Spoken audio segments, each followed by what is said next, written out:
Hello everyone, my name is morning.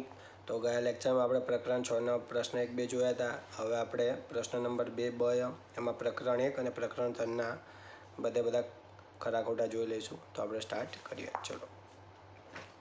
ચલો પહેલું ખરું ખોટું શું છે કે 4/9 × 4/9.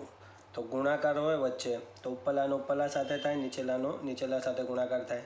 તો ચોખ્ખું 16 થાય અને 9 9 81 થાય. તો આનો જવાબ આટલો આવે. અહીંયા કીધો કેટલો 1, તો આ ખોટું કહેવાય વસ્તુ. તો શું આવશે આનો જવાબ? ખોટું. ચલો બીજાનો જોઈએ. આમાં જો વચ્ચે ગુણાકારની નિશાની છે તો ઉપરલાનો ઉપરલા સાથે થાય, નીચેલાનો નીચેલા સાથે થાય. 5 × 5 એટલે 25 થશે અને આગળ ચિહ્ન કયું? માઇનસ, તો અહીંયા આવશે માઇનસ. 11 × 11 એટલે કેટલા થશે? 121. તો આનો જવાબ આવો આવે. પણ અહીંયા આપેલો કેટલો? -1. તો આનો જવાબ શું આવશે? ખોટું. ચલો ત્રીજો જોઈએ. -3/2 + 5/2 બરાબર -5/2 + 3/2. ચલો આનું આપણે સાદું રૂપ આપીએ. અહીંયા વચ્ચે વત્તા હોય, આમ તો આપણે લસાઈ લઈએ કે બરાબર. બંનેનો જો છેદ કેવો હોય? સરખો. તો લસા આપણે આવી રીતના કે નીચે 2 કરી દો અને ઉપરલાનું શું થાય? -3 + 5 બરાબર. આ સાઈડ એવું છે, બંનેનો છેદ કેવો હોય? સરખો. તો 2 એકવાર લખો, ઉપર જે હોય એનું લખો. -5 + 3. તો 5માંથી 3 જાય તો કેટલા રહે? 5માં 3 જાય એટલે 2 રહેશે. 2/2. આ સાઈડ -5 + 3 એટલે કેટલા રહેશે? -2/2. તો આ સાઈડ જવાબ 2/2 એટલે 1 અને આ સાઈડ 2/2 એટલે -1. તો આ બે સરખા કહેવાય નહીં. એટલે આનો જવાબ શું આવશે? ખોટું. આ સાઈડ જવાબ 1 મળ્યો, આ સાઈડ જવાબ -1 મળ્યો. તો આનો જવાબ શું આવશે? ખોટું. ચલો ચોથો જોઈએ. ચલો આમાં પહેલાં આપણે આ માઇનસ બાર કાઢી લો બરાબર. એટલે આટલું વધશે. આ મિશ્ર સંખ્યા હોય તો આ બંનેનો શું થાય? ગુણાકાર. એટલે 3 દૂ થશે 6 અને અહીંયા શું થઈ જાય? પ્લસ થઈ જાય. શું થઈ જાય? પ્લસ. અને આવું 1 ના 1 અને ભાગાકારમાં જે હોય 3 એના અહીંયા લખવાના. ચલો 6 ને 1 કેટલા થાય? 7 અને ભાગાકારમાં 3 એમના એમ. આગળની માઇનસની નિશાની એમની એમ. એટલે જવાબ આવશે -7/3. તો અહીંયા શું કીધું? આપણે આ મિશ્ર સંખ્યાને P/Q સ્વરૂપમાં લખો તો આટલું મળે છે, આટલું લખાય. તો જવાબ એટલો મળ્યો. એટલે જવાબ શું આવશે? સાચું. ચલો હવે આપણે પાંચમું જોઈએ. એમાં વચ્ચે ગુણાકારની નિશાની તો શું થાય? ઉપરલાનો ઉપરલા સાથે ગુણાકાર, નીચેલાનો નીચેલા સાથે ગુણાકાર. 3 તરી શું થશે? 9. આગળ માઇનસ છે તો અહીંયા આવશે માઇનસ. અહીંયા 5 × 5 એટલે 25. તો આનો જવાબ આટલો આવે. અહીંયા કીધો કેટલો જવાબ? 0. તો આ જવાબ કેવો આવ્યો? -9/25. તો આનો જવાબ શું આવશે? ખરા ખોટામાં ખોટું આવશે. શું આવશે? ખોટું. ઓકે. ચલો આપણે આ 5 જોયા. ચલો હવે આપણે છઠ્ઠો ખરો ખોટો જોઈએ. ચલો આ મિશ્ર સંખ્યા. મિશ્ર સંખ્યા એટલે શું થાય? આ બંનેનો ગુણાકાર થાય. 2 × 1 એટલે કેટલા થાય? 2. વચ્ચે કાયદેસરના પ્લસ મૂકવાના અને અહીંયા 1 તો એના 1 લખવાના. ભાગાકારમાં અહીંયા જે હોય એના એ લખ્યા બરાબર. આ પ્લસના પ્લસ એમના એમ. હવે આ માઇનસને પહેલાં મેં બહાર કાઢ્યા અને આટલી મિશ્ર સંખ્યા થઈ ગઈ. આનું આપણે સાદું રૂપ આપીએ તો 2 × 1 એટલે કેટલા થશે? 2 બરાબર. વચ્ચે કાયદેસરના પ્લસ અને અહીંયા છે 1 બરાબર. ચલો અને ભાગાકારમાં કેટલા? 2. તો અહીંયા શું આવશે? 2 બરાબર. ચલો 2 ને 1 કેટલા થશે? 3/2. આ પ્લસ છે એમના એમ. આ માઇનસને સાઈડમાં રાખો. 2 ને 1 કેટલા થાય? 3 અને ભાગાકારમાં 2 અને આ માઇનસ હતા તો અહીંયા આવી જશે -3/2. તો -3/2 આવ્યું પ્લસ અહીંયા 3/2. વત્તા ઓછા શું થઈ જાય? ઓછા થઈ જાય બરાબર. તો 3/2 -3/2 એટલે જવાબ કેટલો આવ્યો? 0 આવ્યો. તો જવાબ 0 આવે. 0 આવે તો શું આવશે એનો જવાબ? સાચું. ચલો હવે 7મામાં શું છે કે કોઈ બી મિશ્ર સંખ્યા હોય એને 1 વડે ગુણો તો પાછો એને જ જવાબ મળે. તો જવાબ શું આવશે? સાચું. તો આટલાને 1 વડે ગુણો તો પાછું આટલું જ મળશે બરાબર. તો જવાબ સાચું આવશે. ચલો હવે આપણે જોઈશું પ્રકરણ 3. એમાં પ્રકરણ 3માં શું કહે? ચતુષ્કોણ BCDE નો એક વિકર્ણ BE છે એવું આપણને પૂછ્યું છે.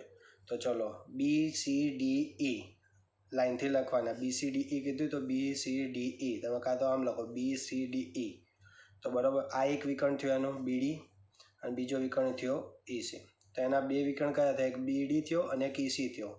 BD અને EC થયો. પણ અહીંયા તો શું કીધું? એનો એક વિકર્ણ BE છે. તો BE તો આવો કોઈ વિકર્ણ હોય નહીં બરાબર. તો આનો એટલે BE વિકર્ણ નથી. એટલે આનો જવાબ શું આવશે? ખોટું. બહુકોણની બધી બાજુઓ અને અંદરના બધા ખૂણાના માપ સરખા હોય. બહુકોણ હોય ધારો કે ચલો આ એક બહુકોણ એટલે 2 કરતાં વધારે ખૂણા એને બહુકોણ કહેવાય. ચલો તો આ બહુકોણ ત્યાંને બધા ખૂણા ચલો એક સમાન લખ્યા મેં, બરાબર. લંબચોરસમાં બધા ખૂણા કેવા હોય? સમાન. તો એની સામેની બાજુ કેટલી? અહીંયા 10 તો અહીંયા 10, અને અહીંયા 5 તો અહીંયા કેટલી છે? 5. તો બહુકોણની બધી બાજુઓ અને અંદરના બધા ખૂણાના માપ સરખા હોય. ખૂણા તો ચલો 90 90 90 90 એટલે સરખાયા, પણ બાજુઓ બધી સરખી. આ 10 10 10 10 એવું નથી. આ બે 10 10 છે, આ 5 5 છે. એટલે બહુકોણમાં એવું ના હોય કે બધા ખૂણા સરખા હોય તો બધી બાજુઓ સરખી હોય, બરાબર. તો અહીંયા શું આવશે? ખોટું આવશે, બરાબર. તો અહીંયા જવાબ શું આવશે? ખોટું. ચલો, પતંગ આકાર ચતુષ્કોણ એ સમાંતર બાજુ ચતુષ્કોણ પણ છે. જો પતંગ આકાર ચતુષ્કોણ, આ એક પતંગ આકાર દોર્યો અને એક સમાંતર બાજુ ચતુષ્કોણ દોર્યો. પતંગ આકારમાં જે આ પાસેની બાજુ હોય ને એ સરખી હોય, બરાબર. અને આમાં છે ને સામેની બાજુ સરખી હોય. આ 5 હોય તો આ 5 હોય, આ 10 હોય તો આ 10 હોય. આમાં આ 5 હોય તો આ 5 હોય, આ 10 હોય તો આ 10 હોય. તો શું આમાં જો સામેની સરખી નથી? આમાં સામેની સરખી, એટલે દરેક પતંગ આકાર ચતુષ્કોણ સમાંતર બાજુ ચતુષ્કોણ કહેવાય? ના કહેવાય. એટલે શું આવશે? ખોટું. આમાં પાસેની સરખી હોય, આ પાસેની સરખી, આમાં સામેની સરખી હોય, એટલે આનો જવાબ આવશે ખોટું. ચલો આપણે જોઈએ ચોથો. સમબાજુ ચતુષ્કોણના વિકર્ણો પરસ્પર કાટખૂણે દુભાગે છે. તો આ સમબાજુ એક ચતુષ્કોણ, રેડી. તો આ સમબાજુ ચતુષ્કોણમાં આ એક ખૂણો, આ ખૂણો, આ ખૂણો, આ ખૂણો, આ બધા કાટખૂણે દુભાગે કહેવાય. શું કહેવાય? કાટખૂણે દુભાગે. દુભાગે એટલે બે સરખા ભાગ કરે, બરાબર. તો સમબાજુ ચતુષ્કોણમાં વિકર્ણો બરાબર, એ કાટખૂણે શું થશે? દુભાગે. તો જવાબ શું આવશે? સાચું. સમબાજુ ચતુષ્કોણના વિકર્ણો સામેના ખૂણાને પણ દુભાગે. ચલો, એટલે શું કહે કે વિકર્ણો, આ ધારો કે આ એક વિકર્ણ, આ સમબાજુ ચતુષ્કોણ, અને આ એક વિકર્ણ, આ બીજો વિકર્ણ. તો અહીંયા જેટલા હોય 5, તો અહીંયા 5 હોય. અહીંયા 10 હોય તો અહીંયા 10 હોય, બરાબર. તો સમબાજુ ચતુષ્કોણના વિકર્ણો સામેના ખૂણાને પણ દુભાગે છે. તો જવાબ શું આવશે? સાચું. ચલો છઠ્ઠો. ચતુષ્કોણમાં વધુમાં વધુ 3 ગુરુકોણ હોઈ શકે. ચલો, ચતુષ્કોણમાં વધુમાં વધુ 3 ગુરુકોણ હોઈ શકે. ગુરુકોણ એટલે કેવા? ગુરુકોણ એટલે કે 90 અંશ કરતાં વધારે હોય ને એને કહેવાય ગુરુકોણ, બરાબર. ચલો, હવે એક લંબચોરસ દોર્યો, તેમાં કેટલો? 90 90 90 90. એમાં લંબચોરસમાં બધા ખૂણા કાટખૂણા હોય, એટલે આનો સરવાળો કેટલો થયો? 360. ચતુષ્કોણના ચારે ખૂણાનો સરવાળો કેટલો થાય? 360 થાય, બરાબર. તો એમાં 3 જ એવા ખૂણા હશે જે 90 કરતાં વધારે હશે. ચોથો ખૂણો 90 કરતાં વધારે લેશો તમે તો એ 360થી વધી જશે, બરાબર. એટલે 3, ધારો કે જો આમાં 110 એક લીધો, એક 100 લીધો અને 120 લીધો, બરાબર. તો ચોથો એ 90 કરતાં નાનો હશે, જે લઘુકોણ કહેવાય, બરાબર. તો 3 જ ખૂણા, વધુમાં વધુ 3 જ ખૂણા એ 90 કરતાં મોટા હોય, બરાબર.